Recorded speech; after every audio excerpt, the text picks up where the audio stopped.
Good morning, Teresa. Hey, Jim. Good morning, Cheryl. Cheryl, it was so good to see you yesterday. Be able to give you a hug from far away. Hey, Megan. Good morning, Leah. Good morning, Cooper and Addison. Thanks for jumping on. Hey, Jerry. Happy Tuesday, Davis. What's in the water bottle? Water, Matt. It's totally water. I've been homeschooling and teaching 25 kids for 7 weeks. It's just water. Good morning, Diane. Thanks for hopping on, everyone. I'm hoping that the sound quality is going to be better this week. I locked my husband and my children in the basement, and I told them no devices, so I'm upstairs. I'm hoping that that means that this is going to work a little bit better and that my sound is not so shoddy this week. Good morning, Nicole. Hi, Rhonda. It is Taco Tuesday. Teresa, I almost forgot it was Taco Tuesday and Cinco de Mayo until, thank God, he gave me a revelation in the grocery store. And so I was able to get fully prepared for a Cinco de Mayo feast tonight. Hey, Andy.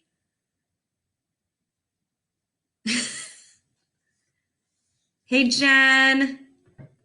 Shout out to Jen again for putting together the virtual family scavenger hunt. We had an absolute blast with this weekend. And at the end of this, I'm actually going to reveal our winners. So get excited about that. Good morning, Margot. Hey, Jen. Give everybody a few more minutes to jump on here. Jim, good morning. Good to see you. Hashtag Watergate. Okay, thank you, Diane. That makes me feel a lot better. Good morning, Jackie.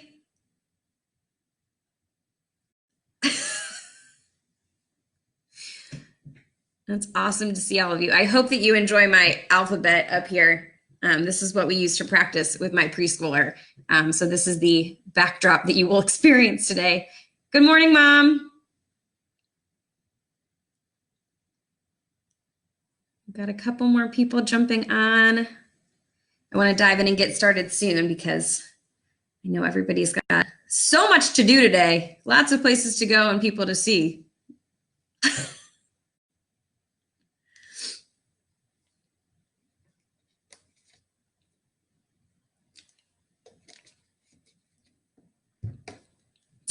All right, well, everybody else is hopping on here. I just want to say that I am super humbled to be back with everyone today. I was very honored to be asked again, and I was so overwhelmed by those of you that reached out to me after last Monday. Your words were very kind, very thoughtful, but I had to crack up because I almost felt like I was back in my classroom again, where I taught 20 minutes or so, right, on the dangers of comparison, why we shouldn't compare, right? And then I got messages after what I shared saying things like, oh my gosh, that was amazing. I could never do that. God could never use me like that. I don't know if I could follow that. Guys, again, I feel like I'm in my classroom. What did I just teach you? Was anybody listening, right? We're not supposed to be comparing. And I was just cracking up and I thought, please do not compare yourselves to me. So before I hop into what I want to talk about today, I'm going to do a little review lesson for you on why we shouldn't compare, right? Because at the end of the day, guys, outside of God's grace and his mercy and his wisdom and strength, I'm just a hot mess express, right? He's the amazing one. And I got this image in my head of being clay in the potter's hands, right? We know this in the Bible. We're clay in the potter's hands. And yes, there may be the occasional day when I look like this beautiful sculpture, right? But the reality is most days I look like a pitch pot made by a 5-year-old. And that's just the reality. But the beautiful part about it is that as long as we're obedient to God, he can stretch us and shape us and mold us to whatever he wants us to be or whatever he needs us to be to fulfill his plan and glory to his kingdom.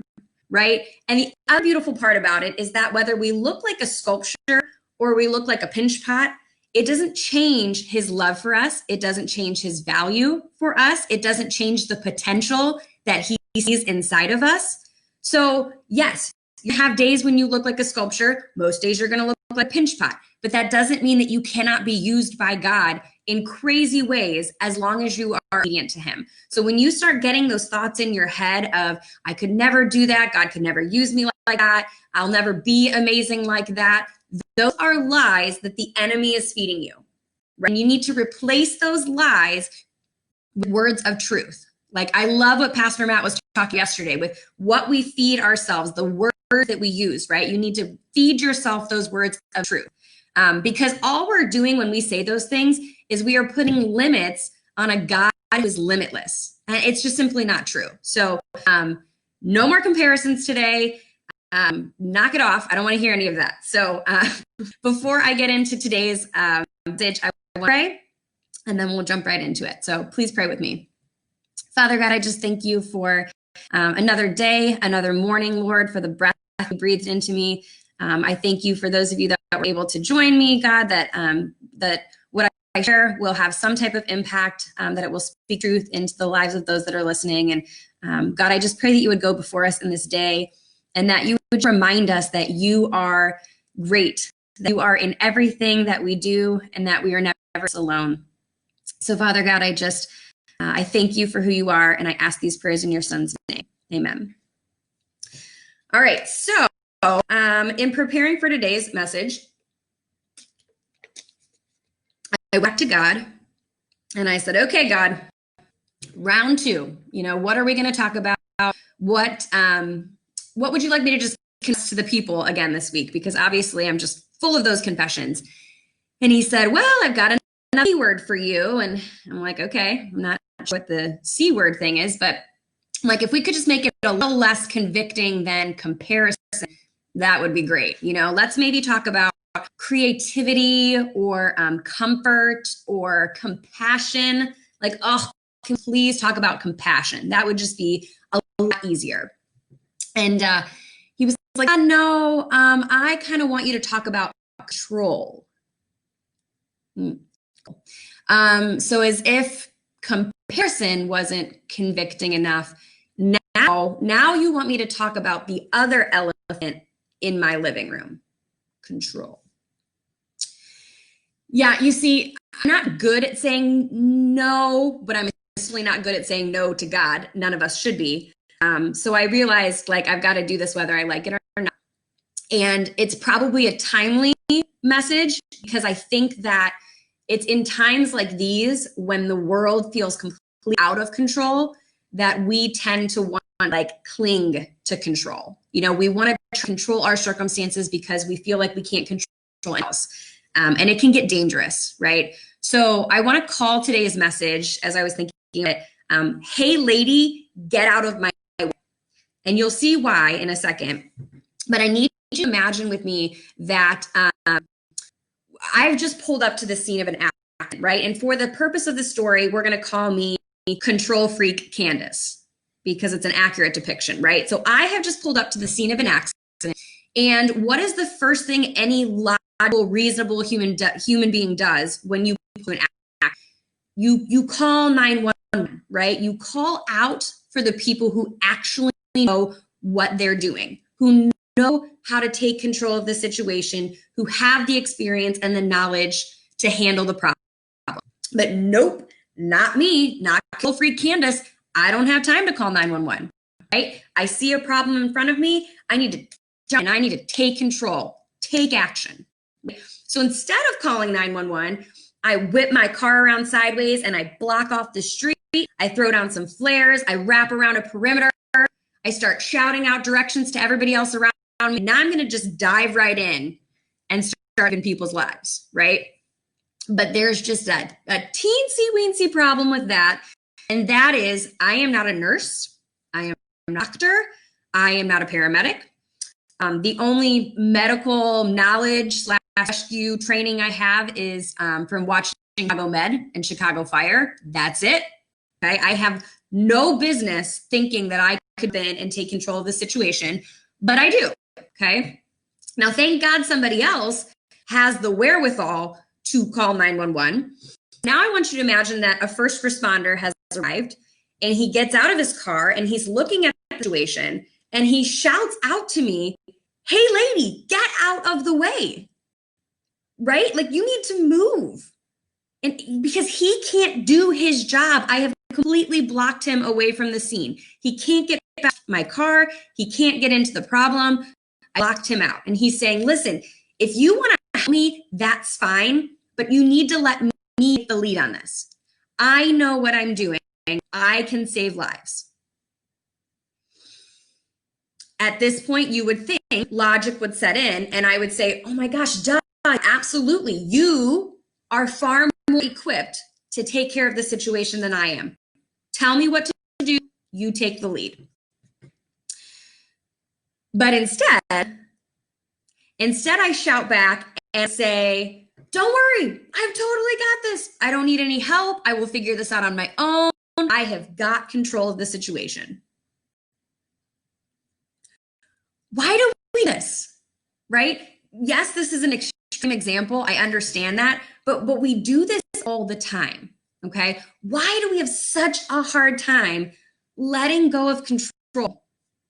Even when we're clearly in over our heads, even when we don't have all the answers, even when there is someone who is far more equipped to handle the situation, who knows what they're doing.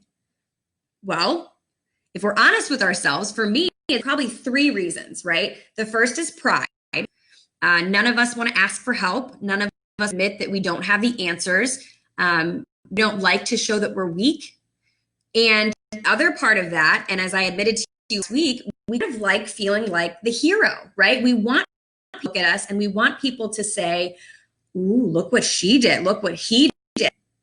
There's a problem in that, okay? The other reason is fear. And I'm going to talk about that more from a personal perspective in a minute. But we fear that by giving up control, the outcome is going to be different than what we want or what we think is best. We have this idea in our head of what needs to happen, but it might not be the actual outcome. And we have a hard time wrestling with that for fear.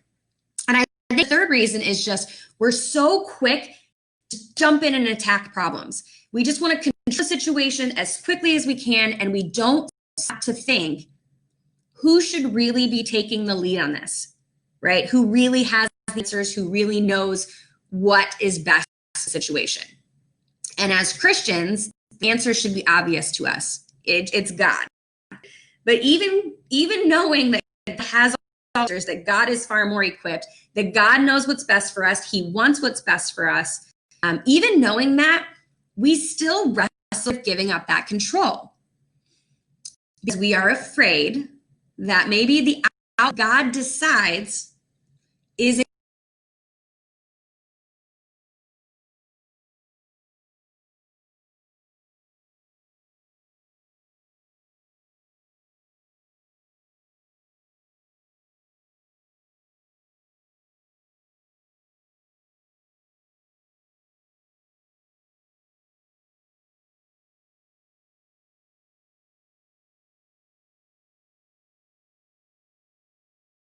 to be the outcome that we had hoped for. And so I want to sort of share with you a personal example of that. And it's not easy to admit, but it's the truth, right? So I'm really wrestling with this for, the last 4 months or so. Back in February, some of you know, our daughter was diagnosed with autism.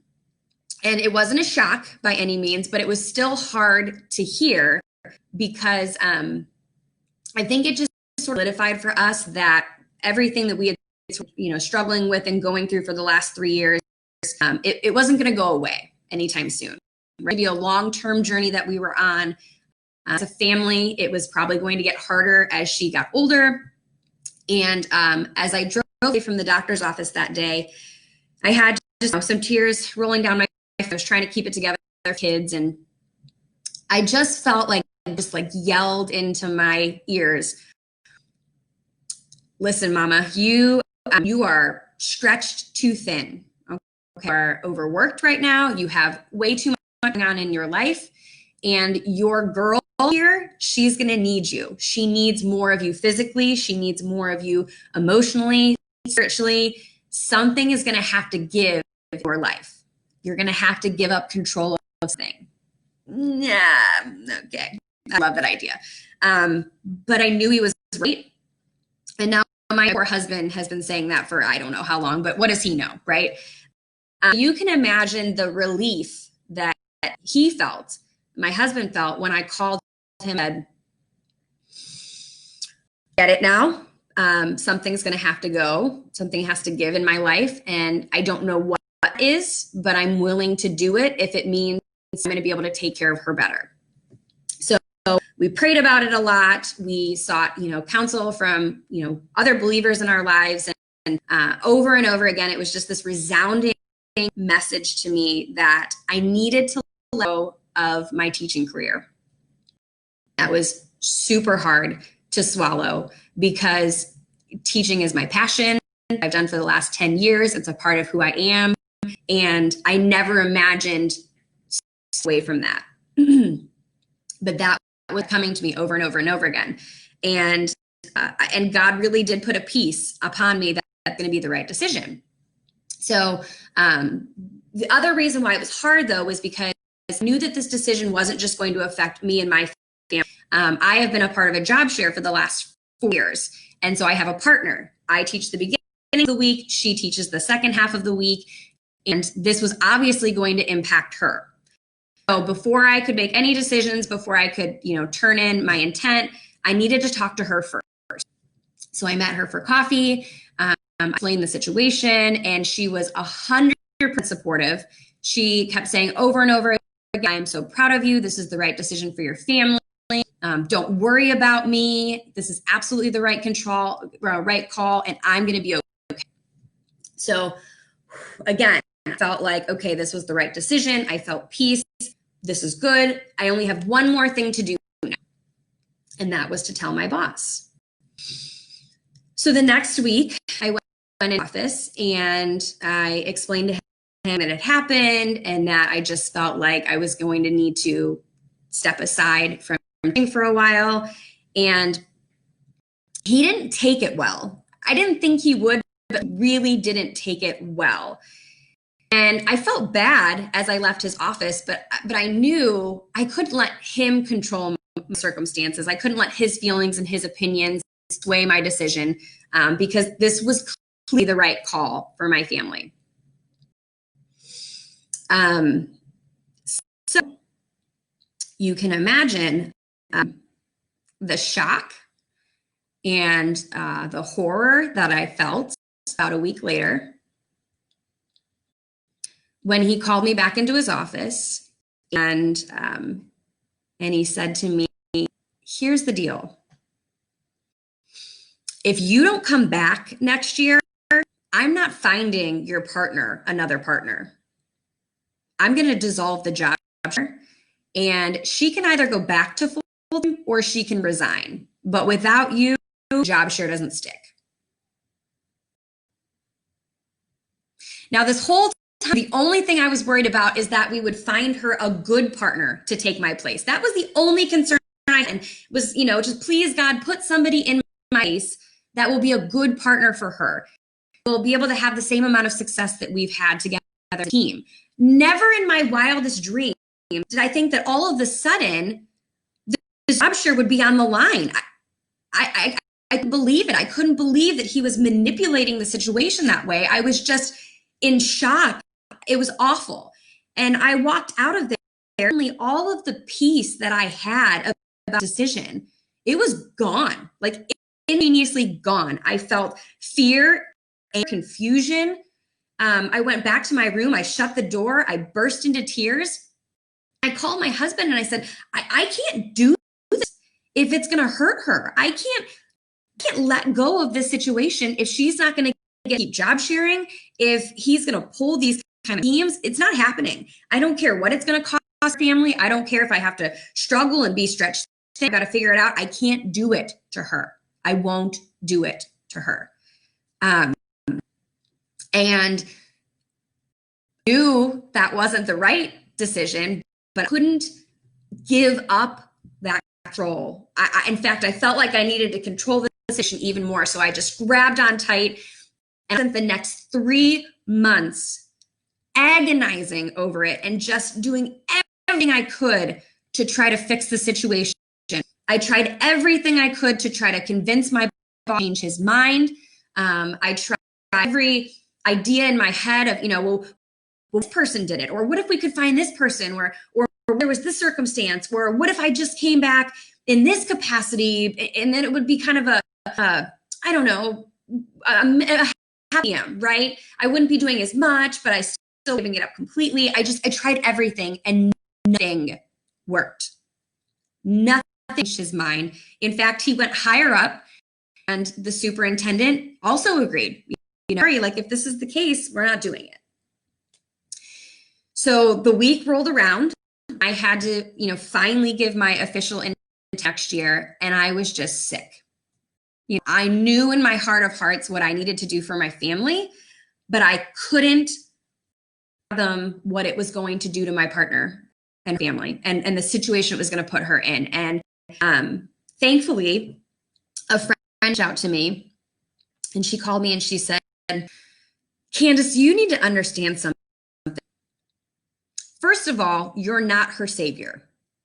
It's not your job to save her or to save her job. If this is truly what you feel like God is calling you to do, you need to give up that control, trying to manipulate the situation. And then she said to me, with some love, have you ever considered that maybe, just maybe, this isn't actually even all you, or even all about your daughter? Have you ever considered that maybe God has a different plan for your partner too? Maybe he has a different outcome in mind for her, and you can't see it. It's not really any of your business to see, but all you are doing to manipulate the situation and seize control is you getting in his way. You are preventing him from doing what he needs to do in all of your lives. And this is the time when you have got trust that he would not have called you to make this decision if it was going to put her in his way, that he can take care of her without you. Ouch. Like, talk about tough love, but she was absolutely right, and it was like, okay, I need to do this. So I had, my letter of resignation had been sitting on my top for, I don't know, months. And so that night, I scheduled it to go out in an email the next day, mainly because I knew I wasn't have the courage to actually press send. So I scheduled it to go out. I went to bed that night. I actually slept longer than I thought I would. And the next morning at 59, I got onto Facebook. I knew that the 8 a.m. devotion would be coming. I knew that I was going to need something to distract me from what was about to happen, because at 8 o'clock, that letter was going to go out. I couldn't stop it. And I got to tell you that 8:01